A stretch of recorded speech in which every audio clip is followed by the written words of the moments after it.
Ézéchiel, chapitre 14. Quelques-uns des anciens d'Israël vinrent auprès de moi et s'assirent devant moi. Et la parole de l'Éternel me fut adressée en ces mots. Fils de l'homme, ces gens-là portent leurs idoles dans leur cœur, et ils attachent les regards sur ce qui les a fait tomber dans l'iniquité.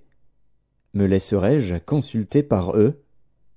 C'est pourquoi parle-leur, et dis-leur, ainsi parle le Seigneur, l'Éternel.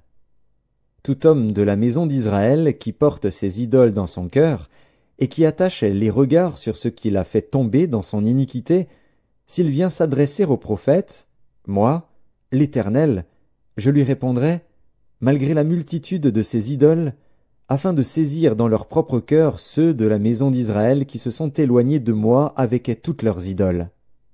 C'est pourquoi dis à la maison d'Israël, ainsi parle le Seigneur, l'Éternel.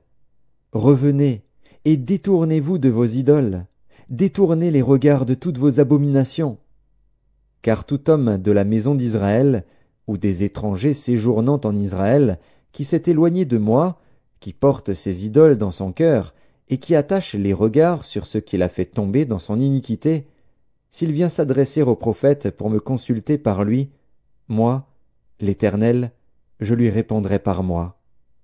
Je tournerai ma face contre cet homme, je ferai de lui un signe et un sujet de sarcasme, et je l'exterminerai du milieu de mon peuple. Et vous saurez que je suis l'Éternel. Si le prophète se laisse séduire, s'il prononce une parole, c'est moi, l'Éternel, qui aurai séduit ce prophète. J'étendrai ma main contre lui, et je le détruirai du milieu de mon peuple d'Israël. Ils porteront ainsi la peine de leur iniquité. La peine du prophète sera comme la peine de celui qui consulte, afin que la maison d'Israël ne s'égare plus loin de moi, et qu'elle ne se souille plus par toutes ses transgressions. Alors ils seront mon peuple, et je serai leur Dieu, dit le Seigneur, l'Éternel. La parole de l'Éternel me fut adressée en ces mots. Fils de l'homme, lorsqu'un pays pécherait contre moi en se livrant à l'infidélité, et que j'étendrais ma main sur lui, si je brisais pour lui le bâton du pain, si je lui envoyais la famine, si j'en exterminais les hommes et les bêtes, et qu'il y eût au milieu de lui ces trois hommes, Noé, Daniel et Job, ils sauveraient leur âme par leur justice, dit le Seigneur, l'Éternel. Si je faisais parcourir le pays par des bêtes féroces qui le dépeupleraient, s'il devenait un désert où personne ne passerait à cause de ces bêtes, et qu'il y eût au milieu de lui ces trois hommes, je suis vivant, dit le Seigneur, l'Éternel, il ne sauverait ni fils ni fille, eux seuls seraient sauvés, et le pays deviendrait un désert.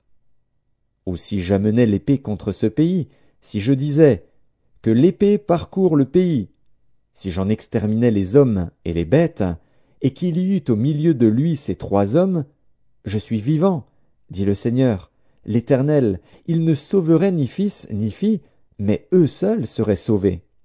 Ou si j'envoyais la peste dans ce pays, si je répandais contre lui ma fureur par la mortalité, pour en exterminer les hommes et les bêtes, et qu'il y eût au milieu de lui Noé, Daniel et Job, je suis vivant, dit le Seigneur, l'Éternel, il ne sauverait ni fils ni fille, mais il sauverait leur âme par leur justice. Oui, ainsi parle le Seigneur, l'Éternel. Quoique j'envoie contre Jérusalem mes 4 châtiments terribles, l'épée, la famine, les bêtes féroces et la peste, pour en exterminer les hommes et les bêtes, il y aura néanmoins un reste qui échappera, qui en sortira, des fils et des filles. Voici, ils arriveront auprès de vous.